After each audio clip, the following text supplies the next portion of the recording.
Jeremy, welcome to the Books4Guys podcast, man. Thank What's thank up, you so Chris? much for How are you? joining us this week. Great to be with you. Excited about Yeah. it. Yeah, man. So you told me before you got on here, so you're in Atlanta this week. Yep. I Yeah. spent a lot of time in Atlanta. Lived here for a long time. Spent a lot of time here still. Okay. But based out of Oklahoma, right? Yeah, OKC. I've lived in Russia. I've lived in London. I've lived in Atlanta, and but I'm from Oklahoma City. Okay. So well traveled then for sure. Had a lot of fun, Yeah. I got to ask, are you a big OKC Thunder fan? dude. I mean, Dynasty. They should rename the team Dynasty. That's what we're shooting for. Dude, I love that. I don't know if I told you before we started talking, but I'm originally from Northwest Arkansas. So when the Thunder got to OKC, that quickly became our team. Uh, Yes. Dog has a Thunder leash, Thunder collar. We all had Kevin Durant jerseys. Um, and man, my favorite holiday is 4th of July, and I'll never forget Kevin Durant leaving Oklahoma City on the morning of 4th of July, and it cut me deep as a fan. But man, we're cooking now. We got the first championship, and hopefully some more coming. A lot of fun. Unbelievable players too. Great team. Yeah. Yeah, they really walk the walk. Yeah. No, it's fun, man. I can't wait. And it's man, I'll be here before we know it. But no, Jeremy, man, thank you so much for joining us today. And we were talking a little bit. I mean, and for those who don't know, obviously the Books4Guys podcast, our mission is to encourage young men to pick up more books, and men in general. But our goal here is to get young men interested in picking up a book. We help them pick out books that they actually want to read, in hopes that that'll kind of give them a snowball effect of wanting to continue to learn and grow. And having people on here like yourself, we try to have a lot of business leaders, athletes, fitness coaches, and gym owners, just people who do really cool things. But they talk about the importance of learning and growing, and how much of an impact books have had on them, and throughout their life and career. And man, for those who don't know you, and it's pretty cool. Me and you were talking. I'm actually meeting with a couple of your business partners this week. One of them being Steve, who you've co-authored a lot of books with, a lot of leadership books. But you guys, your whole platform is creating leaders and coaching leaders and helping coaches who coach leaders, which is really cool. But man, just talk a little bit about just what you do in general as far as that goes, because you've got a pretty big platform and you do a lot of different things. Yeah, so I think the passion, I'll tell you that answer with a little passion. So for me, like leadership is a combination of personal, relational, and professional leadership. You have to lead from the core of who you are. So here's the big idea that ties into your audience is like you can't give what you don't possess. So if you're not full, and if you're not full of the right passion, or then you're not going to deliver it. You're not going to give it. So you have to get filled up. So the infilling, right? So what goes in? Inputs lead to outputs. So if you take the physical, if you eat a Twinkie or eat a Snicker bar versus an apple, what kind of output are you going to get, right? That trade Yeah. up, it's just going to be different. And so in the same way, for me, if you goes back to reading then becomes this infilling. It's this input. So my passion has been basically to help leaders, actual people leaders, Yeah. people who lead people. Yeah. There's a big difference between people who are performers versus people who are leaders. So Right. people who lead people, they have to be the healthiest people in the room. If they're not healthy, they take everybody with them and they take them down. And so it's just this idea of like you've got to have the right infilling to be able to have the right outflow. Yeah. No, I love that. Have you always been a reader? Like growing up, did you enjoy it, or was it something that you kind of had to pick So, up on later? so when I was 21, I moved to Russia, right? As you do. I moved to Moscow, and we didn't have TV, and because I mean it was Russian television, it wasn't like and I was learning Russian, And if I wasn't learning Russian, if I wasn't playing my guitar, I was reading a book. Yeah. And because like I had plenty of time to do it, right? And this was pre-video stuff. And so, man, but once I got in, I started to learn. And by the way, I have this thing I always say, you read with a pen. Reading is with ink. And what I mean is I have a pen with me on every book, and I Mm, fill it. So if I'm reading, I'm circling, I'm underlining, I'm starring, and then I go to the back of the book, and then I use it as my notepad, and I just write in all the blank pages, like page 4, page 8, page yeah. 12. Read with a pen is really important. But yeah, I've been reading since I was 21. And but I do have a lot of secrets we can get into if you wanted to, because I've published now 7 books. I think I have Yeah. 8. And Yeah. I have a secret or 2 for readers if they want, if they don't want to read the entire book, I have some secrets of what they can do. Well, yeah, we definitely need to talk about those because even you just talking about basically making notes, highlighting, underlining, making note. I need to personally do better about that because there's a lot of books I read that have a big impact on me, and I remember lessons from it, but when I go to tell people about it, I'm not very good at pinpointing like, hey, this book or this part of the book. I'm good at saying this was the lesson, but I don't retain a lot. And I probably would do a lot better if I actually started underlining. Cause I have a lot of friends that do it, and I'm just like, okay. But the more and more I hear people talk about that, like, hey man, take notes, like mark a thing, you'll remember it better. Um, that little nugget right there, if nothing else from this podcast, I'm gonna take from it and start because I got a stack of books and I need to start underlining to Yeah, remember and better. make sure so all I do is I go like 4, 6, 12, 28, and it's the page. Yeah, So I put the 28, and then I can go back and reference it, and then I'll see my star. And then I'll and put a note now, like a dash. This was a big deal for blah blah blah. This reminds me of, and then I'm writing in the notes in the book, in the margin. yeah, I need to do a little bit better. A buddy of mine was on my podcast last week, and he was showing me one of his favorite books, and it was just marked up with things that were important. Again, you're not the only person telling me that, so I need to do a better job. Yeah. So, what are your secrets? To people that do read, and there's a lot of books. We were talking about this too. Like, I've got a stack over here, and I'm like, how do I get through all these books? And like, how do I get the main So points that I need to get from them? Chris, pull one of them. Just pick one of the books. Yeah. Okay. Yeah, and, We'll and do. we'll Actually, we'll do this one. We'll do this one from B.J. Coleman, The Pivot. Okay. So pivot, and is it a bigger book or is it a smaller book? 200 pages. Okay. Actually, So less here, than that. 160. okay. So if you have one that's a $25 book, here's how you know.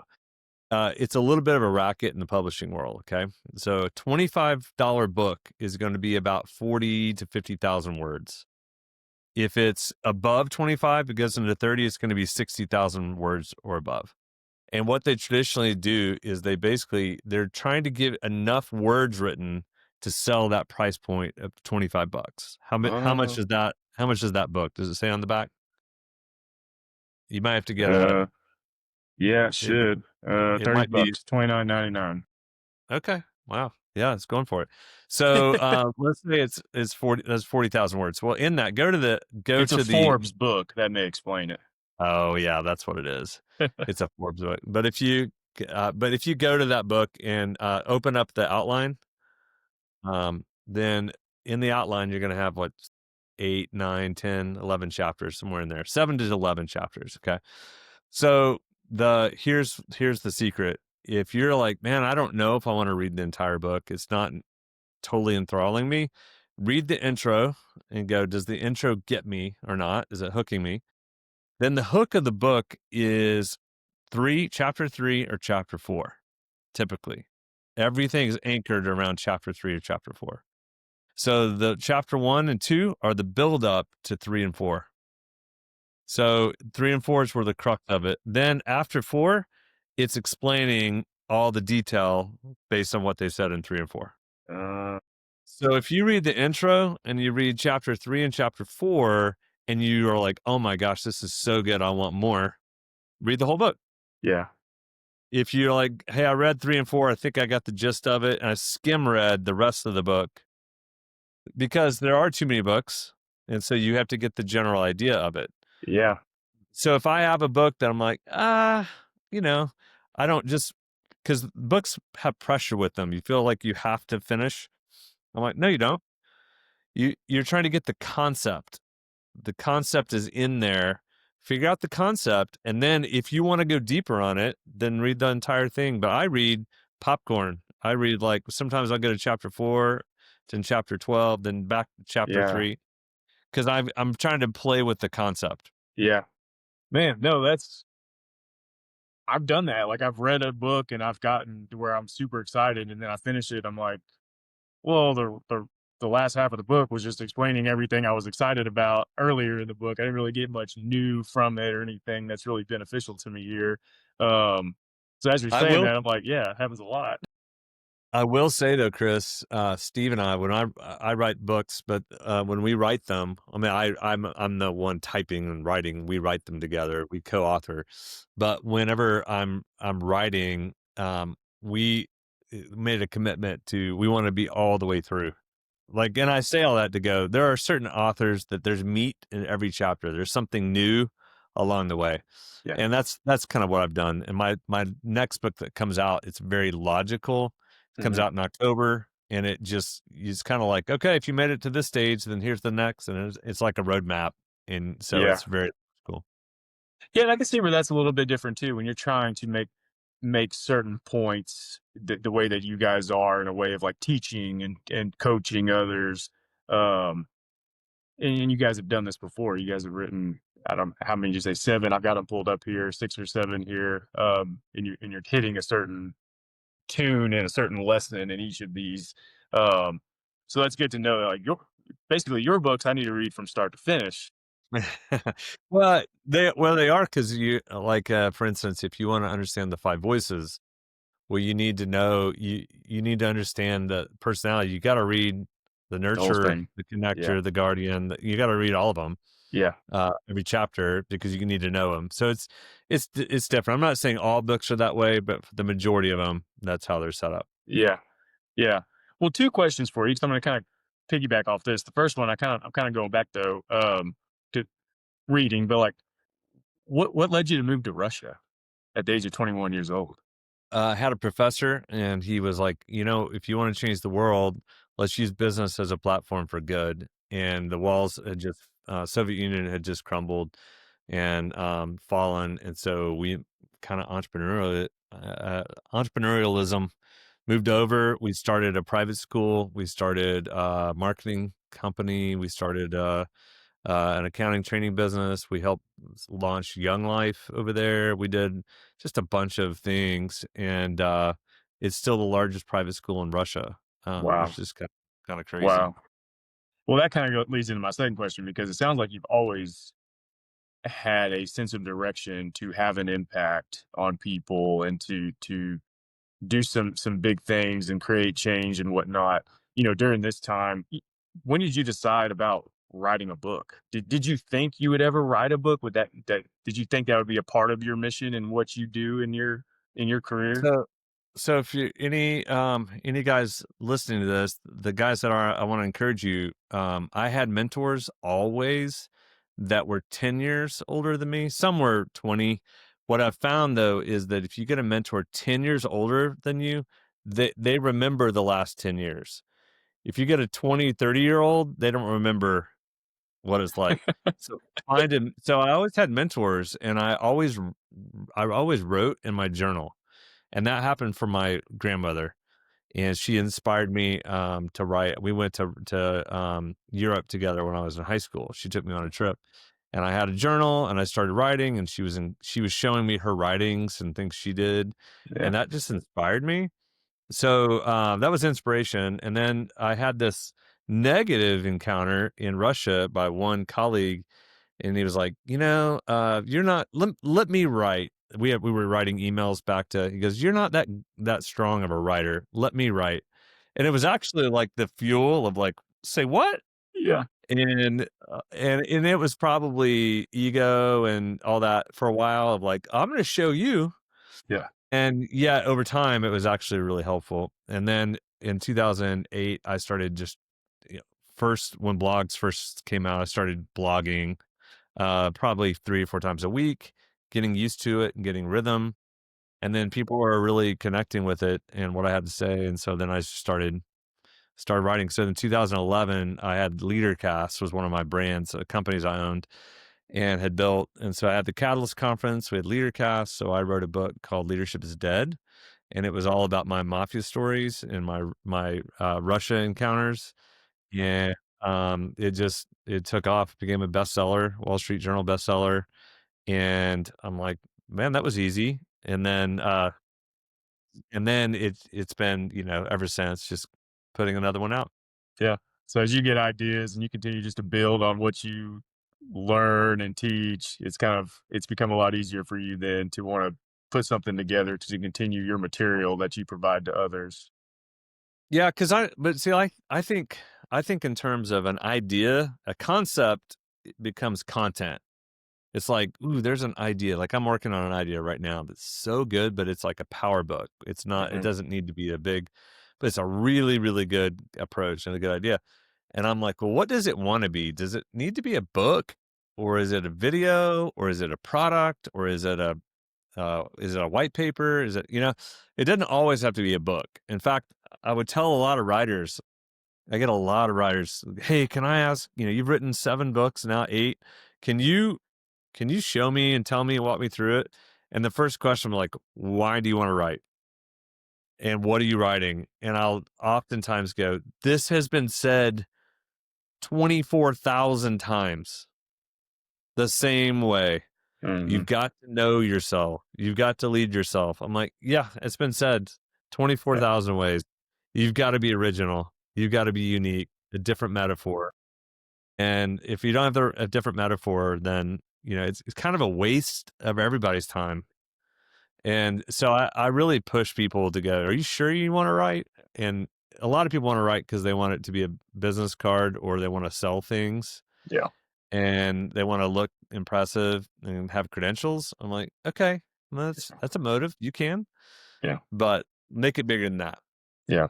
Yeah. Yeah. Because there's certainly been books I've read, and I'm like, "Ah, I've read this 5 other times. But the ones that really hit, those you can just tell the authors put the time into it to create something that was going to resonate, that was different, and you can tell when you're reading those books. But talk about the writing a little bit, because writing is something that I, personally, I think it's hard. I have a journal, and it's cool. Like I did really well for a couple of years, and it's been really cool to go back and read through it on some things and see like a certain day, something you wrote.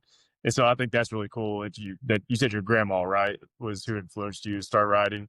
I'm sure she's got some really cool things that you could go back over time and read from her life and her experiences. But do you ever go back? Number two question here. Do you ever go back and read some of the things you've written from years ago? And did writing was it a challenge for you to make like, did you have to make yourself write every day to get better at it, Oh, or was it something yeah, you yeah, yeah. enjoyed? No, I had to practice from 2008 to 2011. I wrote my book in 2010 and published in 11, the first one. So it took 3 years of just practicing Mhm, just to get good at it.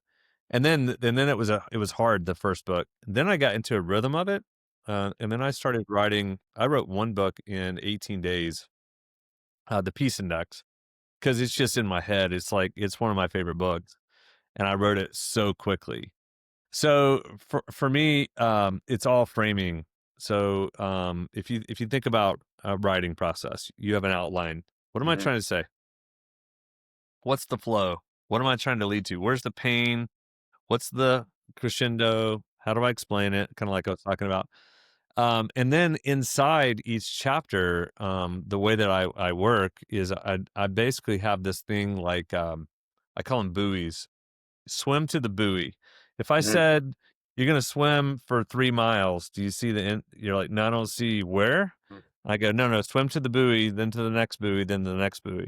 So you're always leading your reader to the next buoy. Like this, is where I'm taking you. So it's a good intro. You're setting it up. Now you have an outro. Then you're setting up the next, and developing your style of writing. I would say my style is very application oriented, Hmm. lots of great stories connected, but very unique metaphors and very like I take complex things and make them simple. That's probably what I'm known for. Yeah. And so that ability to take really, really complex things and put them into a package that people can explain, Steve and I have kind of made our living off of that. Yeah. And people certify off of that because it's simple enough for a 13-year-old to get. Yeah. So that's that. But then on the writing part, I have to go fifth gear. I go into like hyper zone, focus zone. I turn everything off because I can get distracted. And then I try to write 3,000 words in a night, 5,000 words in a day. That's kind of a Okay. goal of mine. Yeah. And I've gotten really good at that to be able to do that. And then while I'm writing, I'm shipping it off to my editor. They're focused on that, and then I keep writing. Then they send it back, and I go back. Then I'm writing, and I go back, and then I Okay. write. And then I'm listening to I listen to the craziest music. I was I just have about my to ask, do you like caffeinate up, turn on some classical music and lock in like at night, or like what's your in the zone look like? So if I'm being honest, and it'd be like, what? You listen to that? I listened to this old rock band from the 80s called King's X. They're the 80s Okay. and 90s. And I listened to this band, and it's like it's what I listened to in college when I was studying. Yeah. And it's like, how could you write to that? I'm like, I don't know. I just do. And then I have my own playlist as well. I like more writing music, but I kind of Yeah. mix it in what I'm in the mood for. Yeah. And then I I man, always try to go somewhere fun for 1 week. And so so that I remember, I wrote that book in Mexico. I wrote that book in Florida. I wrote that book in, London, wherever. yeah.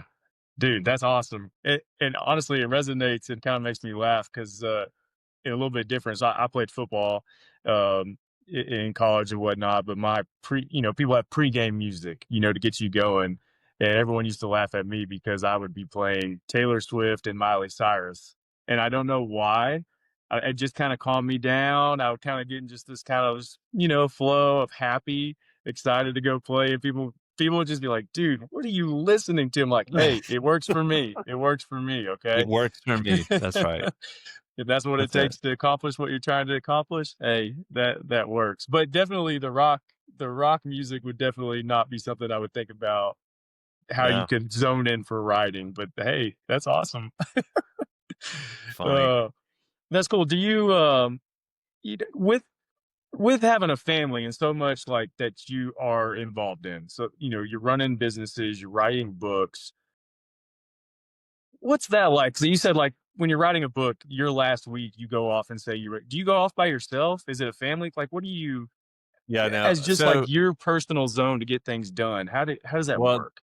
the first thing I do is I go to my wife, Kelly, and go, okay, Kel, I've got a book. When should I do it? Because I had a 4-book deal with Wiley here recently, and so the 4 books over 5-6 years. And I'm like, when do you think? Because it's a 6-month window of your life. Yeah. Okay. And so she's like, do it now. Just do it now. Go now. I'm like, you sure? Like, let's get it over with, because she Yeah. knows. Yeah. So we're kind of used to it. So I'm like, okay, if I do, it's really hard to get in the zone.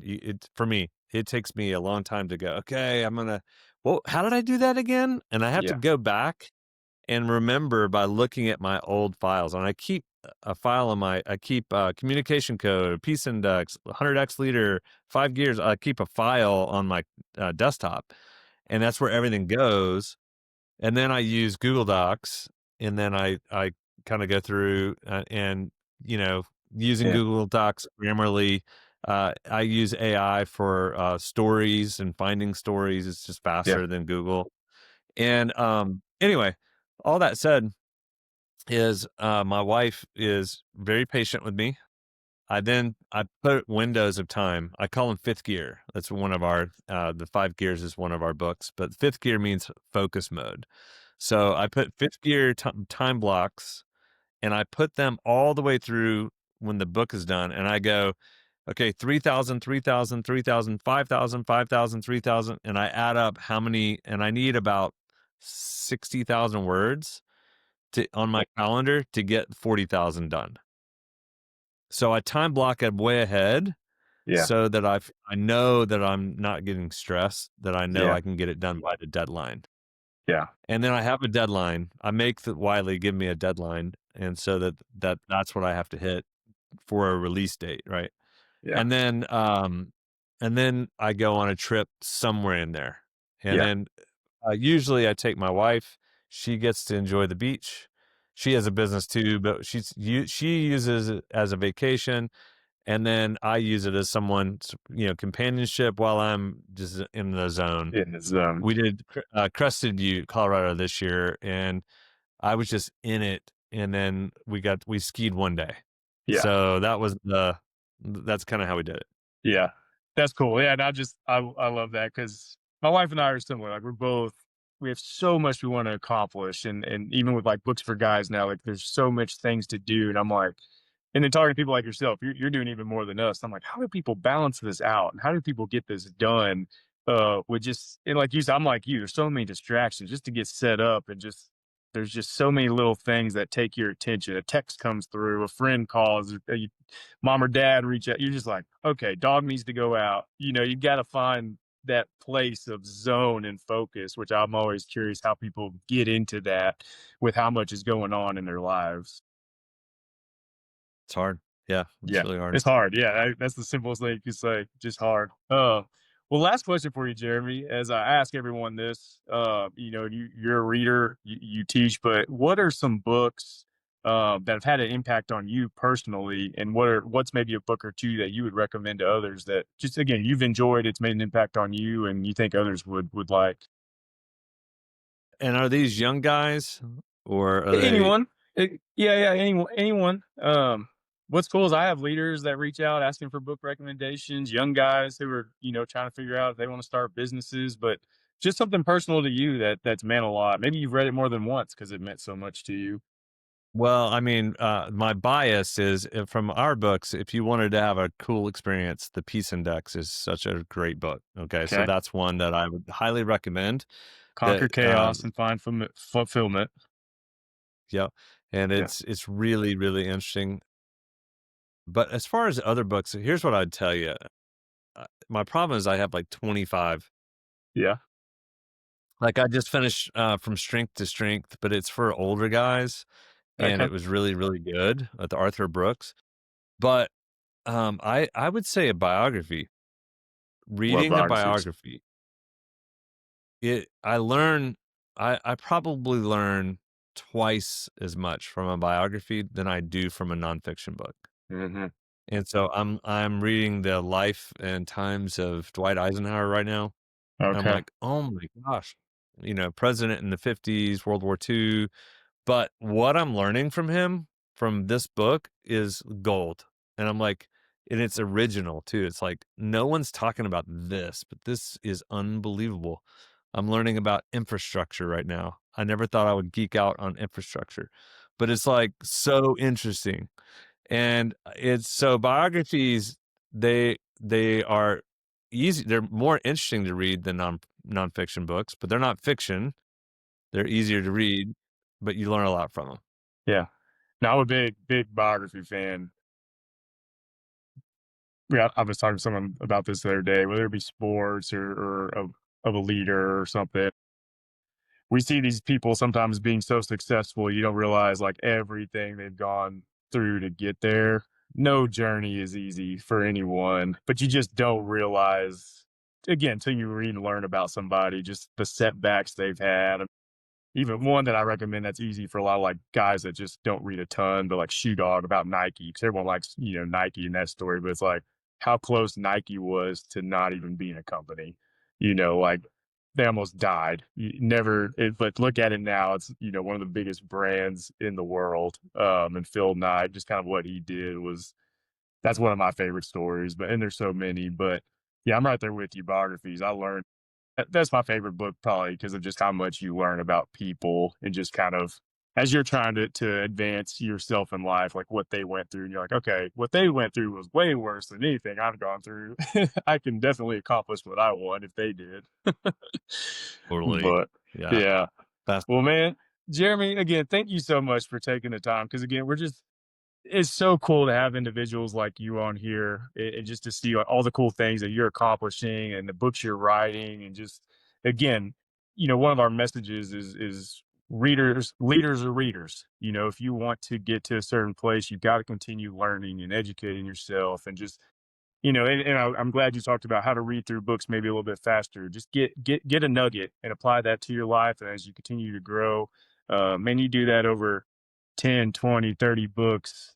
Time goes by so fast. You look over your life from a year ago or 3 years ago and how much you've read and learned, you're gonna have so much more knowledge that's helping you along the way. And so just appreciate you taking the time and providing your insight. read with a pen. That's what I'd say. Read with a pen. Read with a pen. That's the nugget that I'm taking from this conversation. And so, but Jeremy, no man, we look forward to having all your books on the Books for Guys website. We look forward to highlighting them. We'll put your website and everything if people want to reach out to you. But no, thanks Yeah, again, thank man. you. We really appreciate it. The next one, give Steve a hard time when he's on here next, but our next book is called The Voice Driven Leader. It comes out in October. And then Kevin DeShazer and I are just wrote a little power book that comes out soon as well. So I've written a couple of books here this fall. So Yeah, we'll have Steve on and then thanks, Chris. Kevin this week too. So we'll have podcasts going back to back to back with you guys. Maybe we can get some funny stories or something out of one of them too. It's But good. no, I appreciate it, Jeremy. Thank you so Thanks, mate. much. Cheers. Bye bye.